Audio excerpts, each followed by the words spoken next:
आप सब में विराजमान उस परमपिता परमेश्वर की सत्ता, उस आदि शक्ति को मैं प्रणाम करता हूं।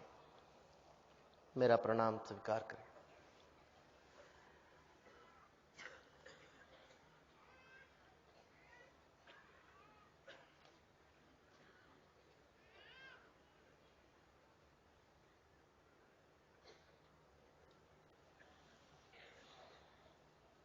जिस लोक में इस वक्त हम जी रहे हैं,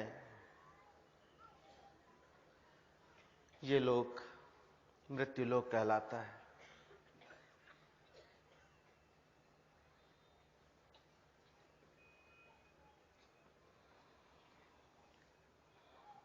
सब जो कुछ भी है यहां पे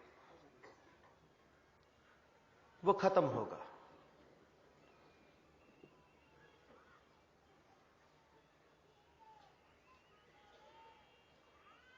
जहां पे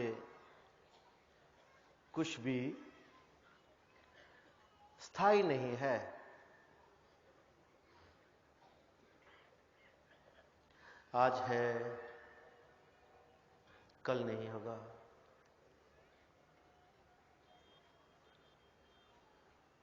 जो कल होगा वो आगे नहीं होगा।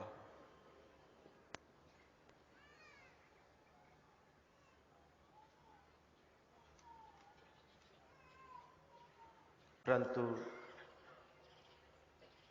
हम जो मनुष्य जाति है,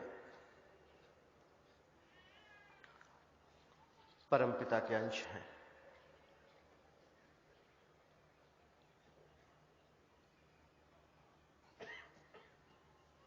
उस परमपिता रूपी अमृत का जो सागर है, उसकी हम छोटी छोटी बूंदें हैं,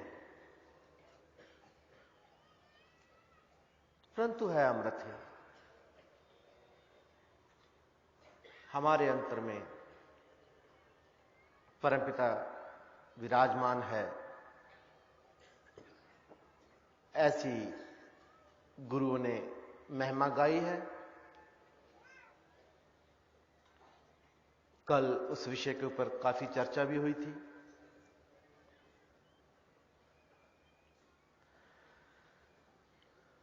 परंतु वो जो अमृत की बूंद हमारे भीतर है, परमपिता परमेश्वर के रूप में, हम उस बूंद से अछूते हैं, अनभिज्ञ हैं, इसलिए अछूते हैं।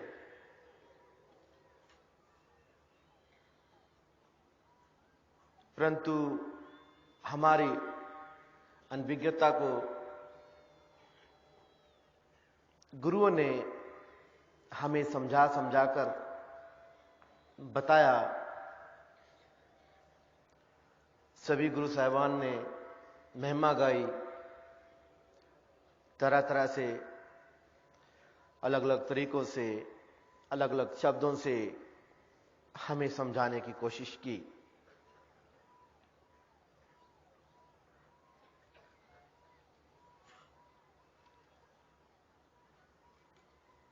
किया इंसान तो सृष्टि में परमात्मा की रचना में, परमात्मा की रचना का सबसे उत्तम नमूना है। सिरमौर है तो 84 लाख जूनियों में सबसे उत्तम जोनी इंसान की।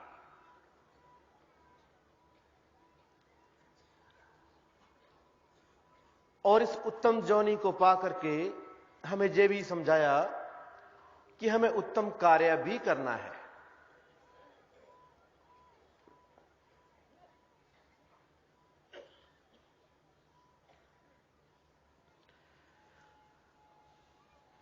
उत्तम जोनी पा करके उत्तम कार्य नहीं करोगे तो उत्तम जोनी का कोई मायने नहीं, कोई फायदा नहीं। कभी कोई वाद विवाद हो जाए, आप भी देखते हो सांसारिक रूप में कि जो बड़ा होता है उससे बड़ी उम्मीद होती है, जो छोटा होता है उससे छोटी उम्मीद। हमारे बुजुर्ग हमको समझाते हैं कि तू तो बड़ा था, कम से कम तू ही अकल का काम करता। लड़ाई झगड़े में, किसी वाद विवाद में ऐसे ही हमारे बुजुर्ग हमको समझाते हैं, हमारे बड़े हमको समझाते हैं। चलो भाई, वो तो छोटा था, उससे हम क्या उम्मीद कर सकते थे, परंतु तू तो बड़ा था, तू तो कुछ समझदारी करता। यह तो धरती की बात है, इंसानों की बात है। ऐसे ही जो बड़ों का भी बड़ा है, सबसे बड़ा है परमपिता परमेश्वर, वो भी ऐसे ही हमसे उम्मीद करता है, आशा लगाए बैठा है कि जे जो मेरी रचना में, जे जो मेरी सृष्टि में सबसे उत्तम है, ये इंसान उत्तम कार्य करेगा, कोई बड़ा कार्य करेगा, सही करेगा। सही करेगा, ऐसा ही सोचकर उसने हमें आजादी दी।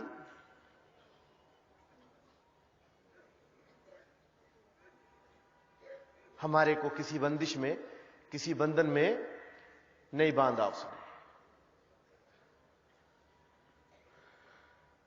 पूर्ण स्वतंत्रता है हमारे पास कुछ भी करने की।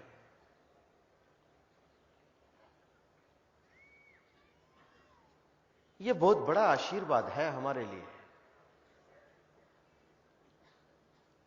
तुम भी देखते हो, जब बच्चे होते हैं आपने स्वतंत्रता नहीं देते निर्णय लेने की, उनके निर्णय आप लेते हैं।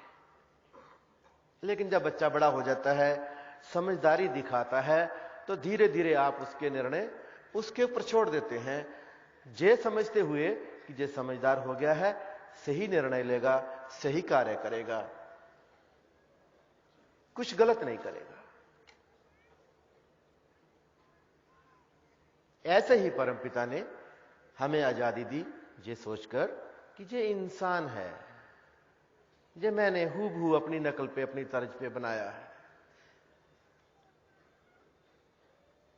इसके पास चेतना है, ये चेतन है, ये सही करेगा।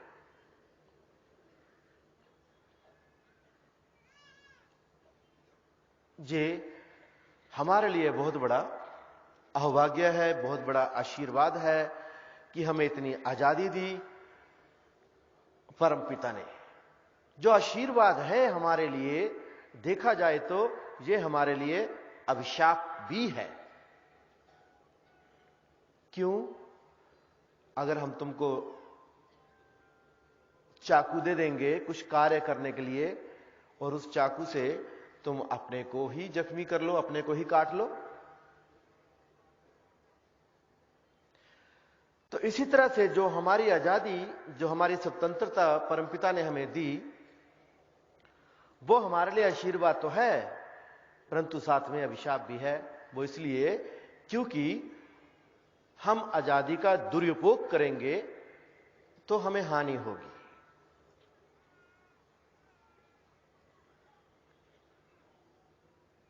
स्वतंत्रता के साथ जिम्मेदारी भी आती है।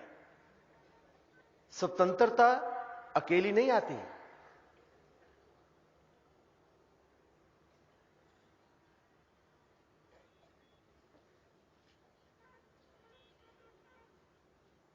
The freedom comes with responsibilities, and you cannot ignore your responsibilities, and you have to bear those, you have to shoulder those responsibilities. हमें अपनी जिम्मेदारियों को फिर समझना होगा, उनको निभाना होगा। स्वतंत्रता और जिम्मेदारियां एक ही सिक्के के दो साइड्स हैं, दो पासे हैं। सिक्का नहीं चलेगा अगर कोई भी साइड उसकी, कोई भी पासा उसका खराब होगा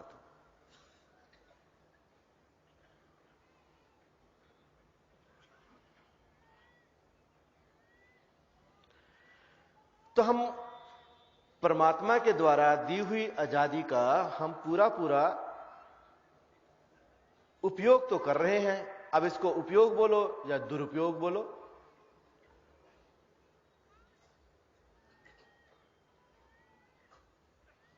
इस आजादी के कारण आप क्या क्या कर रहे हैं, कैसे उसका गलत इस्तेमाल कर रहे हैं। जानवरों को देखो, पेड़ पौधों को देखो, सृष्टि की और जातियों को देखो और जोनियों को देखो,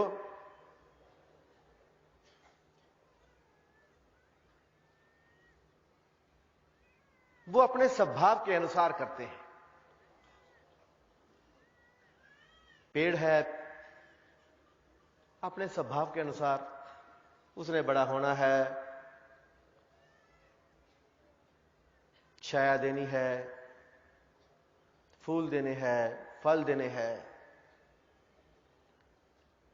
जानवर हैं, वो अपने स्वभाव के अनुसार काम करते हैं। पक्षी हैं, वो अपने स्वभाव के अनुसार काम करते हैं। लेकिन हम अपने स्वभाव के अनुसार,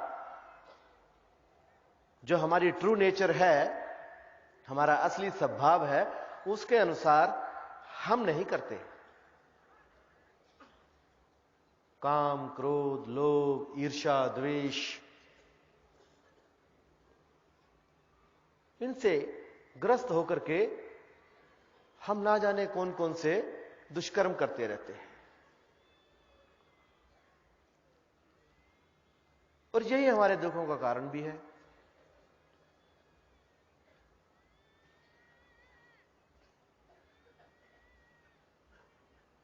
इसीलिए जो हमारी आजादी है उसके साथ कर्म का सिद्धांत है परमपिता की ओर से। कर्मों का लेखा जोखा है।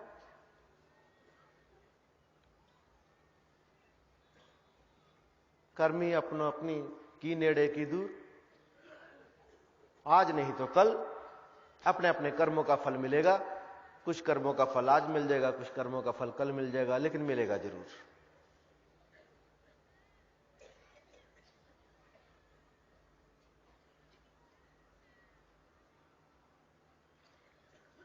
Every action has its own reaction.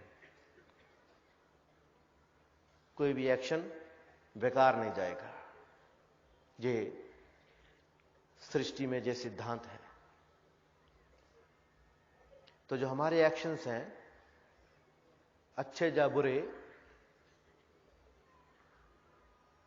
उनका फल हमको उनके हिसाब से मिलेगा।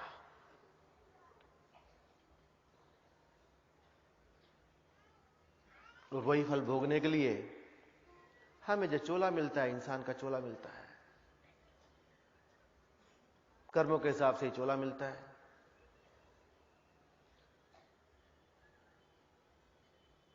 भगवान इस विवाद में नहीं पड़ता, क्योंकि वो कर्ता पुरुष तो है लेकिन अकर्ता है। वो एट द सेम टाइम वो कर्ता होते हुए भी अकर्ता है, क्योंकि वो कुछ नहीं करता। सारी सृष्टि उसकी कृपा से चल रही है। खंड ब्रह्मांड सब उसकी ताकत से चल रहे हैं, क्योंकि वो सब में समाया हुआ है। परंतु यह नहीं कि वो तुम्हारे लेखे जोखे बैठ के उसके हिसाब से हिसाब करेगा। तुम्हारे कर्म ही तुम्हारे लिए आगे का जीवन तय कर देते हैं। तुम्हारा क्या होगा, कौन सी जूनी में जाओगे आप। तुम खुद ही खुदा हो, खुद ही के।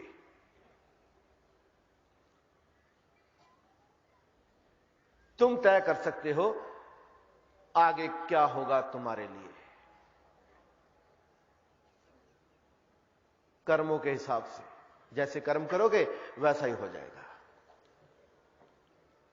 तुम्हें इतनी आजादी है।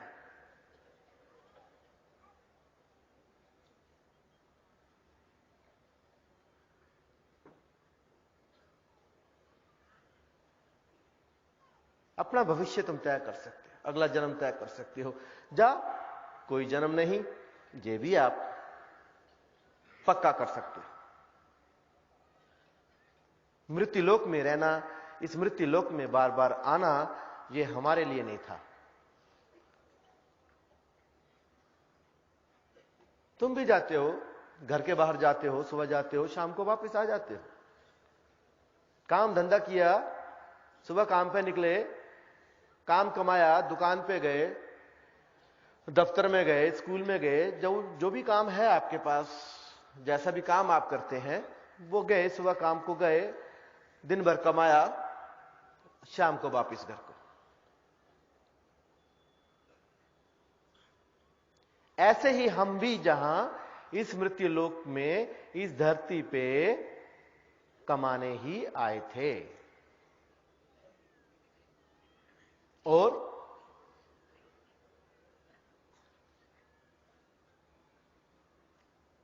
कमाई करके वापस जाना था।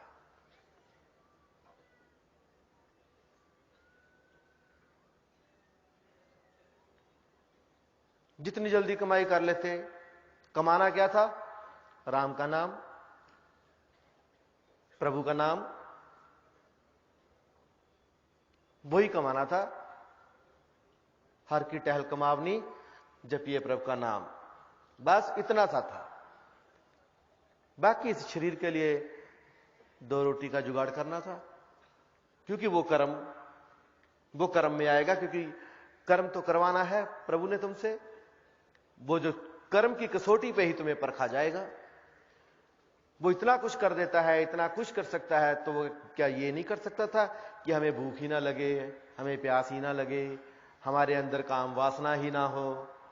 तो हम क्या करते? बैठे रहते, स्थूल हो जाते, निष्क्रिय, कोई मकसद ही नहीं रहता, कुछ नहीं। तो इम्तिहान कैसे होता है? तो तुम्हें कर्मों की कसौटी पे परखा जाता है।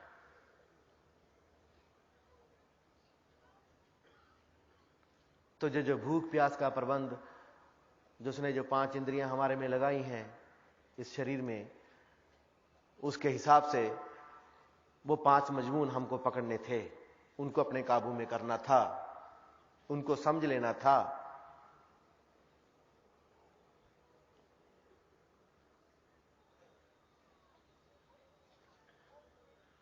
और राम नाम जपना था, राम नाम की कमाई करनी थी, और घर की वापसी करनी थी, कमा के जाना था। जो जहां तुम कमाते हो, जो दिन रात तुम खपते हो इस संसार में, वो कमाना नहीं, वो तो गंवाना है। क्योंकि तुम्हारा समय अनमोल है।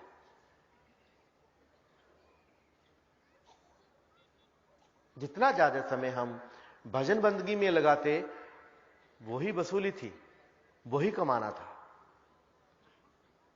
12 घंटे 14 घंटे काम करना ये नहीं था। करते हैं लोग 12 घंटे 14 घंटे,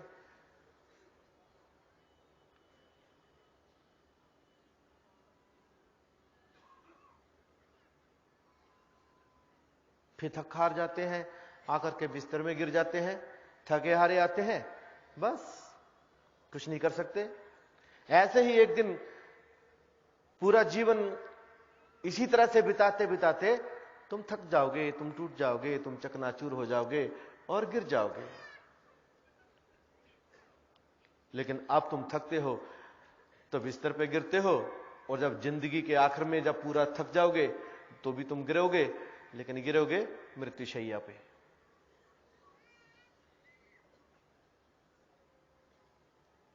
फिर वक्त नहीं होगा। समय किसी का इंतजार नहीं करता। तुम सोचते हो आज नहीं तो कल कर लेंगे, जरा बच्चों की मुसीबत है, बच्चा छोटा है, जरा बच्चे को पाल लें, बड़ा कर लें तो फुर्सत हो जाएगी, जरा हम थोड़ा